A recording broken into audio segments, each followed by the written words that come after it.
because the sugar water is more dense than regular water, so all the sugar that dissolved in the water stayed at the bottom. Basically what that does is create a density gradient where it's densest at the bottom and least dense at the top. So if you think that you haven't seen this phenomenon caused by this gradient index, you're probably wrong, because this is the same phenomenon that causes mirages. In fact, a little bit better than laser light, you can follow the path of the bottom corner of the box and look how bent it looks. So watch as I get down low, watch the background here. Watch how it lenses everything. In fact, it makes it look like there's a slope here. So you can see the edge going up there, but there's actually not a slope there. It's actually just flat. You can see it's just flat like that. So here's a perfect demonstration of that refraction. It's actually flat, but we see a slope. And it's a dead giveaway. Look at that ramp and the cars going up and down. It's not that steep in reality. You add sugar, what you do, you fill the tank with water, then you pour sugar in so it lays in the bottom. The sugar at the bottom starts to dissolve, and that makes the refractive index, the density, essentially the optical density of the water will be higher, lower down, and light bends towards a more dense medium, which is what normally happens in the atmosphere because the air is denser lower down. So you should see the light curve downwards, and we should, looking at this end, see more of Chicago. Now you heard him plain as day. We should see more of the city skyline because he's used sugar water to induce a gradient that they claim matches our atmosphere with the light bending downward toward the denser medium. But when they do that, just the opposite happens. Look at the city skyline. Look at the bottom. We see less of the city. So with line of sight over a flat surface, we see less of the city, even if light's behaving the way they claim. It should be rather blatantly obvious that we're dealing with a distance of about 6 feet here from the laser source to my cell phone camera, probably less. Refraction simply is not a factor in this test. Now in the real world, while you're shooting a laser over several miles, refraction will have a very significant effect. So these guys go crazy trying to debunk long-distance laser demonstrations we give them, but you heard Bob plain as day that over long distances the refraction plays a big role. And we'll be able to see the beam of light bend. Now the bend of a beam of a laser light is going to be the same as the bend of visible light going one way or the other. So the laser light bending is same as regular ambient light bending. So this is the problem. They're so caught up in debunking the long-distance lasers, which we've showed them over and over, that they missed the elephant in the room. Look at the city with the sugar water. Look at the bottom. We're missing the bottom of the city. So even if the light is doing what you say it's doing and refracting downward toward the denser medium, then that's causing the bottom of the city to disappear. Whatever it is, compression, or it's still missing visually. Our test is using an auto level. Here's an example from Earth is Life where he used an auto level at Waikiki Beach in Hawaii. He had it on the sand on one side, was looking over the bay towards these condominiums and buildings on the far side. Now the way an auto level works is it sets up a horizontal line perpendicular to a vertical at a particular spot where you have the auto level set up.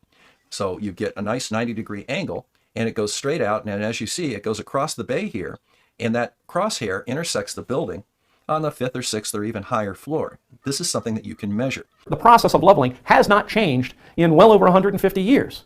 It is still a terrestrial measurement system that has limited sight differential. And particularly in geodetic leveling, about the farthest you can go is going to be about 50 meters. So you can't make observations 100 meters or 200 or 300 meters. So you heard the professional say that the longest you can go is about 50 meters.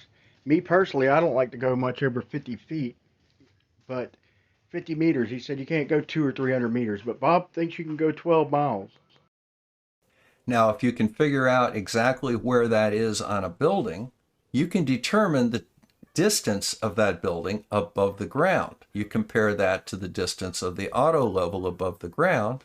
You subtract the height of the auto level from the height above the ground of the crosshairs, and you have the amount of drop down to the surface of the Earth.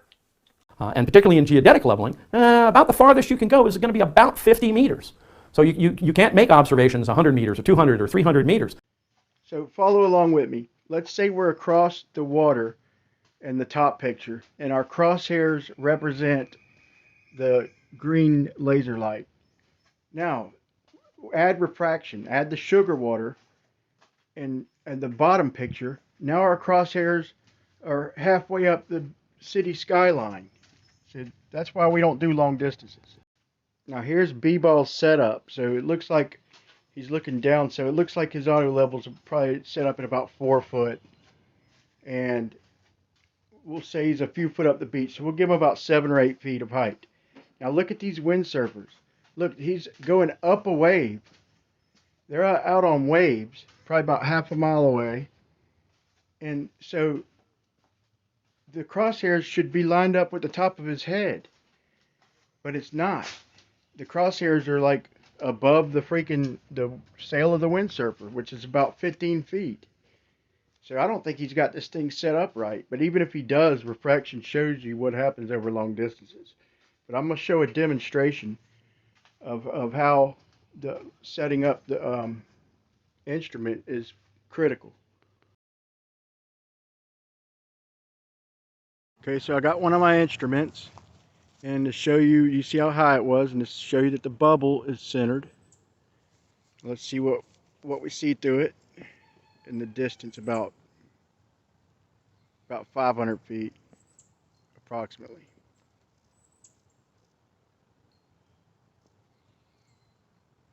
So the crosshairs are lined up like at the bottom of that tire, right above the grass. Okay, we see that.